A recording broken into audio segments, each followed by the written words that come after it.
Este é o podcast Em Tese do Direito e Humanidades, em que reproduzimos os informativos do STF integralmente, sempre até a terça-feira seguinte à divulgação. Boa noite, boa madrugada, bom dia, boa alvorada, bom lusco-fusco, bom arrebol, crepúsculo, bom momento, enfim, boa vida, seja lá quando e onde você estiver ouvindo. Hoje iremos reproduzir o informativo 950 do STF, divulgado no dia 11 de setembro de 2019. Como sempre, os julgamentos estão separados por assunto, foram excluídos apenas aqueles julgamentos não concluídos e não adicionamos qualquer comentários pessoais ou doutrinários nesse momento. Tudo para você aproveitar o melhor o seu tempo, em tese e em dia. Vamos lá?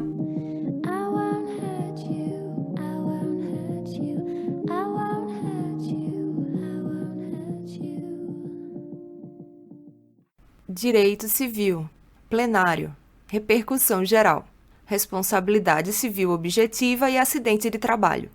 O plenário, por maioria, ao apreciar o tema 932 da repercussão geral, negou o provimento a recurso extraordinário interposto contra acórdão que, com base na teoria do risco incerta no artigo 927, parágrafo único do Código Civil, reconheceu o direito do empregado que desenvolve atividade de risco a ser indenizado pelo seu empregador por danos morais e materiais decorrentes de acidente de trabalho. No caso, trabalhador contratado por empresa de transporte de valores passou a experimentar graves consequências psíquicas com a consequente perda total e permanente de sua capacidade laborativa em decorrência de sua participação em tiroteio verificado em ataque de assaltantes a supermercado, no qual malotes de dinheiro estavam sendo acondicionados em carro forte. O colegiado inicialmente observou que a questão de direito debatida nos autos estaria em saber se a responsabilidade civil na hipótese em apreciação seria subjetiva, o que exige a demonstração de dolo ou culpa, ou objetiva, quando o dever de indenização independe dessa demonstração. Especificamente, questiona-se a compatibilidade do artigo 927, parágrafo único do Código Civil, que tem aplicação geral e não somente para os casos de acidente de trabalho, com o artigo 7º, inciso 28 da Constituição Federal, a permitir a responsabilização objetiva do empregador por danos decorrentes de acidentes de trabalho. A regra do direito brasileiro é a da responsabilidade civil subjetiva. Portanto, aquele que por ato ilícito causar dano a outrem fica obrigado a repará-lo. Entretanto, para se evitar injustiças, previu que haverá a obrigação de reparar o dano, independentemente de culpa, nos casos especificados em lei, quando esta já prevê atividade perigosa, na hipótese de atividade com risco diferenciado ou quando a atividade normalmente desenvolvida pelo autor do dano implicar, por sua natureza, riscos maiores inerentes à própria atividade. Além disso, o Código Civil estabeleceu a regra geral da responsabilidade civil e previu a responsabilidade objetiva no caso de risco para os direitos de outrem. Outrem abrange terceiros que não tenham qualquer tipo de vínculo com o empregador. Por conseguinte, seria absolutamente incoerente que, na mesma situação em relação ao trabalhador, a responsabilidade fosse subjetiva e, em relação a terceiros, fosse objetiva. A Constituição estabeleceu um sistema em que o empregador recolhe seguro, artigo 7º, inciso 28. Havendo acidente de trabalho, o sistema de previdência social irá pagar o benefício e o salário. Além do seguro que o empregado tem direito, há também a garantia de indenização, quando o empregador teria incorrido em dolo ou culpa. Portanto, a Constituição, de uma maneira inequivocamente clara, previu a responsabilidade subjetiva. Entretanto, o caput do artigo 7º da Constituição Federal, ao elencar uma série de direitos dos trabalhadores urbanos e rurais, assenta a possibilidade de instituição de outros que visem a melhoria de sua condição social. Dessa forma, é certo que a Constituição assegurou a responsabilidade subjetiva, mas não impediu que os direitos dos trabalhadores pudessem ser ampliados por normatização infraconstitucional. Assim, é possível a legislação ordinária estipular outros direitos sociais que melhorem e valorizem a vida do trabalhador. Em consequência disso, o referido dispositivo do Código Civil é plenamente compatível com a Constituição Federal. No caso concreto, a atividade exercida pelo recorrido já está enquadrada na Consolidação das Leis Trabalhistas, como atividade perigosa, no artigo 193, inciso 2º. Não há dúvida de que o risco é inerente à atividade do segurança patrimonial armado de carro forte. O ministro Roberto Barroso sublinhou que, em caso de atividade de risco, a responsabilidade do empregador por acidente de trabalho é objetiva, nos termos do artigo 7º caput da Constituição, combinado com o artigo 927, parágrafo único do Código Civil, sendo que se caracterizam como atividades de risco apenas aquelas definidas como tal por ato normativo válido, que observem os limites do artigo 193 da CLT. Vencidos os ministros Marco Aurélio e Luiz Fux, que deram provimento ao recurso extraordinário, pontuaram não ser possível, diante da clareza do artigo 7º, inciso 28 da Constituição, cogitar-se de responsabilidade objetiva do tomador dos serviços. Em seguida, o tribunal deliberou fixar a tese de repercussão geral em assentada posterior. Se foi o julgamento do recurso extraordinário 828.040 do Distrito Federal, relator ministro Alexandre de Moraes, com julgamento em 4 e 5 de setembro de 2019. Direito Constitucional. Primeira turma. Servidores públicos. Previsão legislativa e percepção de verbas remuneratórias. O artigo 39, parágrafo 4º da Constituição Federal não é incompatível com o pagamento de terço de férias e 13º salário, tema 484 da Repercussão Geral. A definição sobre a adequação da percepção dessas verbas está inserida no espaço de liberdade e de conformação do legislador infraconstitucional.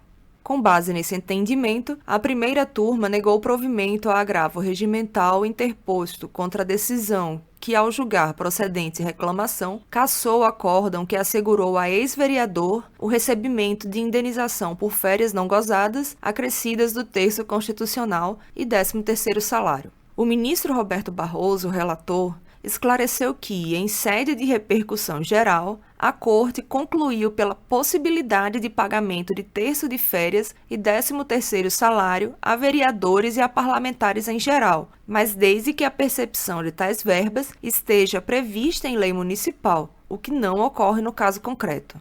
Esse foi o julgamento da reclamação 32483, de São Paulo, relator ministro Roberto Barroso, com julgamento em 3 de setembro de 2019. Direito Processual Penal. Primeira turma. Nulidades. Sessão de julgamento e não comparecimento de defensor intimado e ausência de nulidade. A ausência de defensor devidamente intimado à sessão de julgamento não implica por si só nulidade processual. Com base nessa orientação, a primeira turma não conheceu de habeas corpus em que se alegava a nulidade do julgamento em que se condenou o paciente pela prática do crime de falsificação de documento público, previsto no artigo 297 do Código Penal. Os impetrantes sustentavam a existência de ofensa ao artigo 5º, inciso 55 da Constituição, em face da ausência de comparecimento à sessão de julgamento do representante da Defensoria Pública, da falta de nomeação de defensor dativo para o ato e de intimação do paciente. O colegiado esclareceu que o paciente é advogado e vinha exercendo sua própria defesa. Entretanto, quando intimado por diário oficial e pessoalmente para apresentar alegações finais, deixou de fazê-lo. Em decorrência disso, foi designado defensor público para representá-lo, o qual apresentou as alegações finais. Posteriormente, o defensor foi intimado pessoalmente para a sessão de julgamento, mas não compareceu. Citou o precedente da Corte, RHC 119194, no qual, fixado o entendimento de que, intimada a defesa para a sessão de julgamento da ação penal originária, a ausência da sustentação oral prevista no artigo 12 da Lei 8.038 de 90 não invalida a condenação.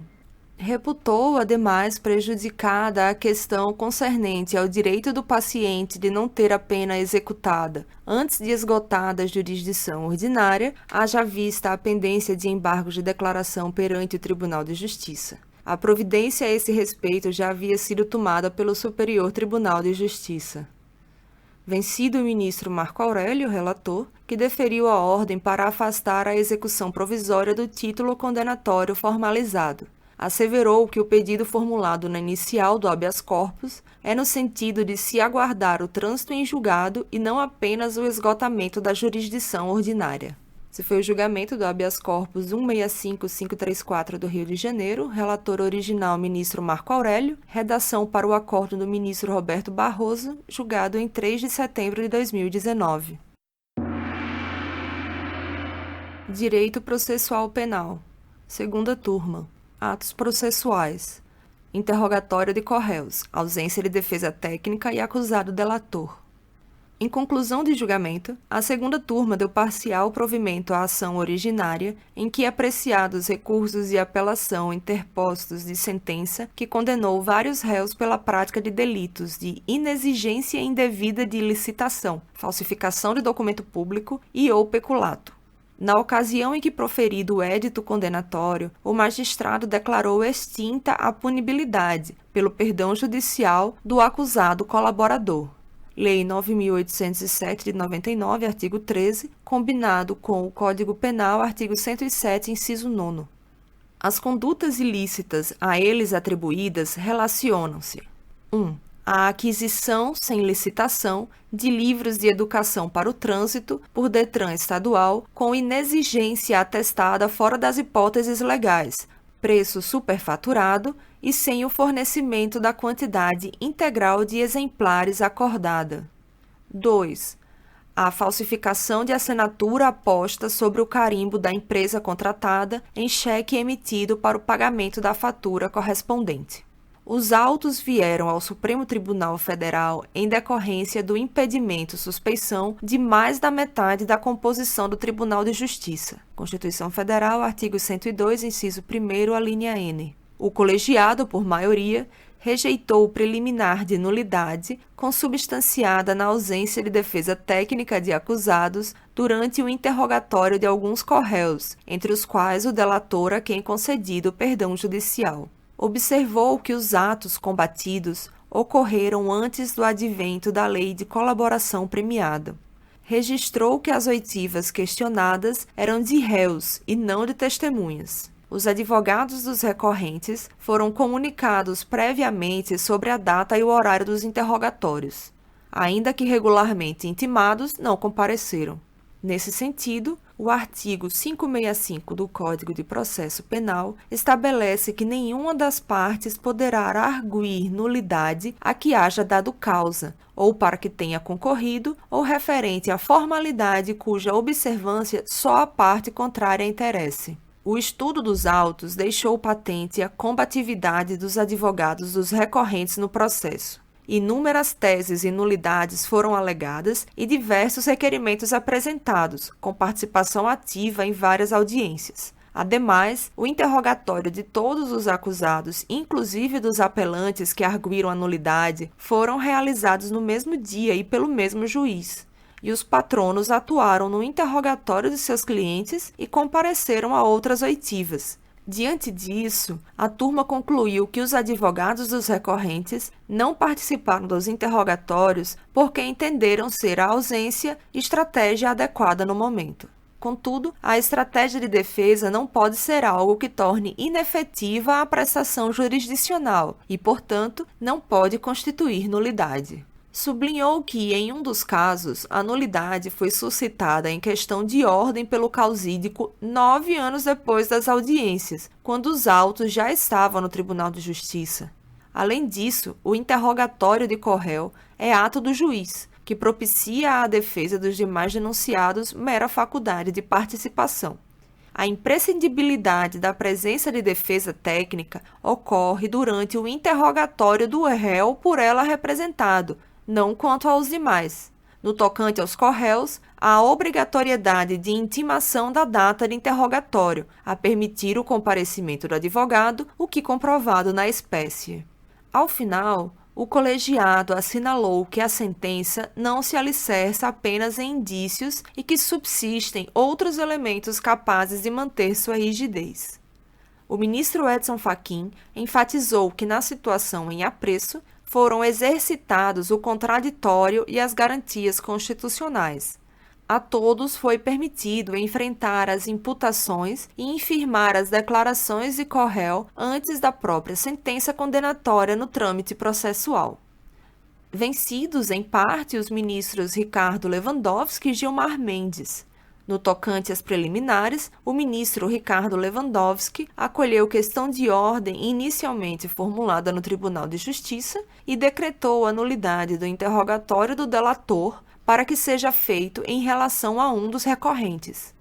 A seu ver, deveria ter-lhe sido nomeado defensor ad hoc, em face da ausência de advogado constituído naquele ato processual. No ponto, o ministro Gilmar Mendes reconheceu a nulidade em menor grau.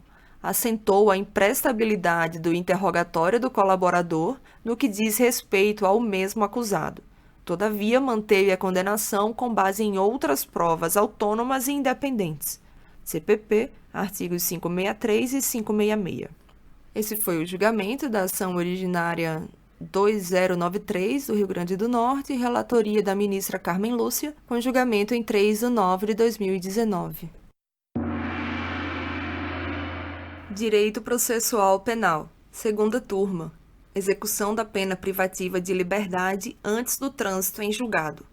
A segunda turma, diante do empate na votação, negou o provimento ao agravo regimental interposto contra a decisão monocrática que concedeu habeas corpus ao paciente, para lhe assegurar o direito de aguardar em liberdade até o trânsito em julgado da sentença penal condenatória. Prevaleceu o voto do ministro Ricardo Lewandowski, relator, segundo o qual o princípio da presunção de inocência se estende até o trânsito em julgado da condenação, nos termos do que previsto na Constituição Federal.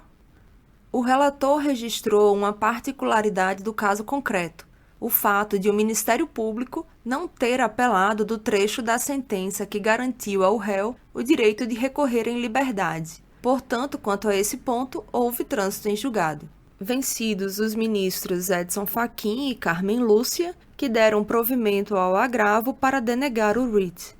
Para o ministro Edson Fachin, deve ser observada, em deferência ao princípio da colegialidade, a jurisprudência atual e majoritária do plenário da Corte, conforme HC 126292, ADC 43 e ADC 44, que admite o início do cumprimento da pena em caso de título condenatório não passível de impugnação por recursos que possuam automática eficácia suspensiva. Salientou que a matéria pode vir a ser reexaminada em sede própria, contudo, não por órgão fracionário do tribunal. Quanto à exigência de fundamentação concreta para fins de legitimação da execução provisória, assegurou que esse argumento foi expressamente rechaçado pela mencionada jurisprudência formada pelo Pleno. Citou, por fim, o que decidido no HC 152752, no sentido de não configurar reforma prejudicial à determinação do imediato cumprimento de pena, mesmo com comando sentencial que garanta ao réu, de forma genérica, o direito de recorrer em liberdade. Esse foi o julgamento do HC 151430 do Distrito Federal, relator ministro Ricardo Lewandowski, julgamento em 3 de setembro de 2019.